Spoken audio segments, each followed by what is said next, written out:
This article presents a groundbreaking case report detailing a novel surgical approach to address a pituitary macroadenoma in a 16-year-old warmblood mare suffering from progressive behavioral changes and left-sided blindness. The standard treatment for pituitary pars intermedia dysfunction, PPID, a common endocrine disease in older horses, is daily oral medication with pergolide mesylate. However, for large tumors or those unresponsive to medication, surgical intervention may be considered. This case report highlights the challenges and potential of such a procedure in equine medicine.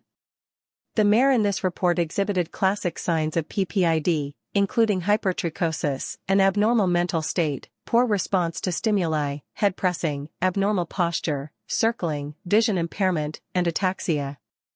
Blood tests confirmed the diagnosis of PPID, and a magnetic resonance imaging (MRI) scan revealed a large, well-defined mass in the pituitary gland, compressing critical brain structures.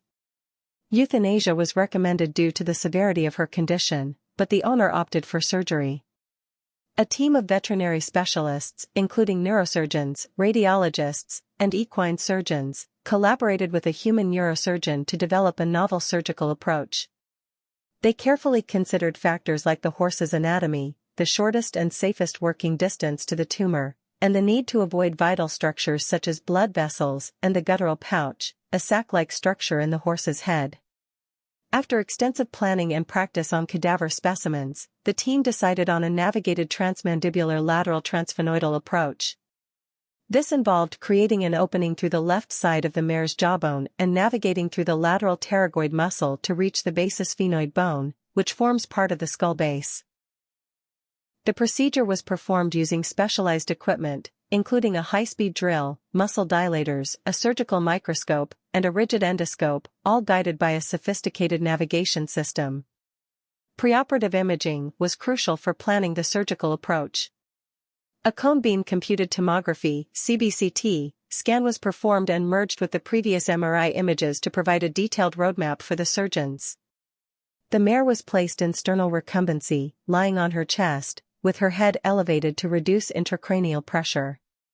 The surgical site was prepared, a patient tracker was attached to her facial crest, and her incisor teeth were wired shut to ensure stability during the procedure. The surgical procedure involved multiple steps, all performed with meticulous precision. A skin incision was made, the facial nerve was carefully protected, and a circular opening was created in the jawbone. A guide wire was inserted under navigation guidance through the lateral pterygoid muscle until it reached the basisphenoid bone. Sequential muscle dilators were then used to create a working channel, gradually widening the path to the target area.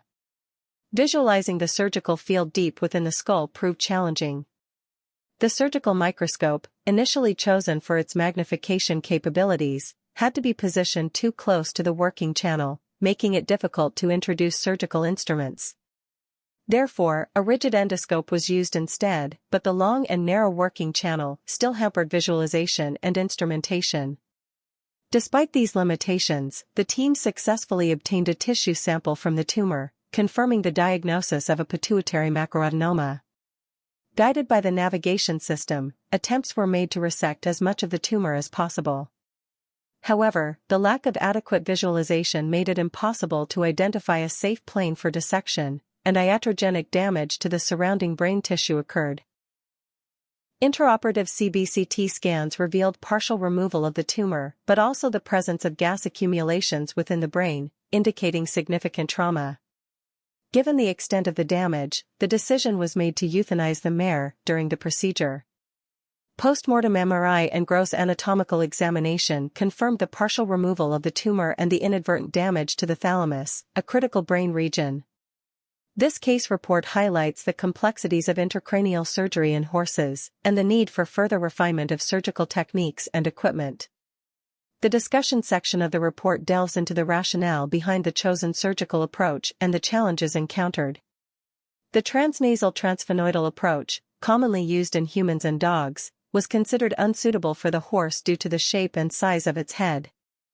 The authors explain the advantages of the transmandibular lateral transsphenoidal approach, including its shorter length, avoidance of the guttural pouch, and expected good postoperative soft tissue coverage of the osteotomy site.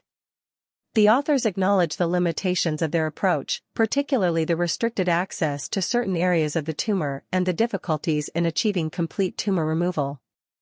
They emphasize the importance of proper illumination, magnification, and specialized instrumentation for safe and effective intracranial surgery in horses. The report also highlights the potential benefits of selective tissue ablation technologies, such as ultrasonic cavitation devices, to enhance safety in cases with limited visualization.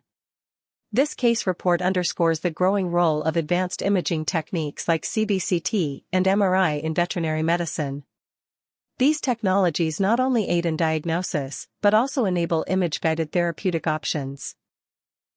The authors advocate for further exploration of surgical navigation in equine surgery, as it offers real-time anatomical and instrumental orientation, enhancing surgical accuracy and minimizing the risk of damage to vital structures. While this particular surgery was not ultimately successful in achieving its primary goal of tumor removal, it marks a significant advancement in equine neurosurgery. The novel navigated transmandibular lateral transsphenoidal approach offers a promising avenue for accessing previously unreachable intracranial structures. Further research and technical refinements are needed to optimize this technique and its potential applications in equine medicine. Figure 1 showcases 3 different MRI views of the mare's head, clearly depicting the large pituitary macroadenoma and its compression on the thalamus, midbrain, and optic chiasm.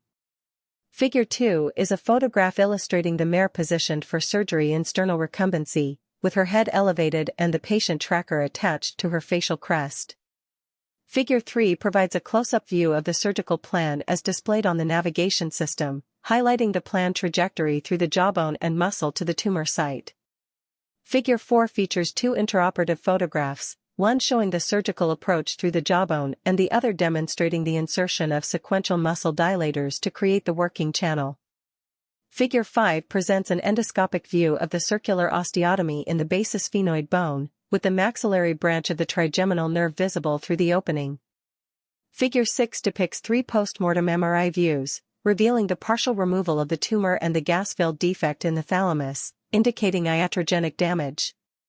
Finally, Figure 7 is a photograph of a transverse slice of the mare's head, providing a clear anatomical visualization of the surgical approach and the partially removed tumor. From Vet NeuroJar. Keep those minds inspired, hearts light, and tails wagging.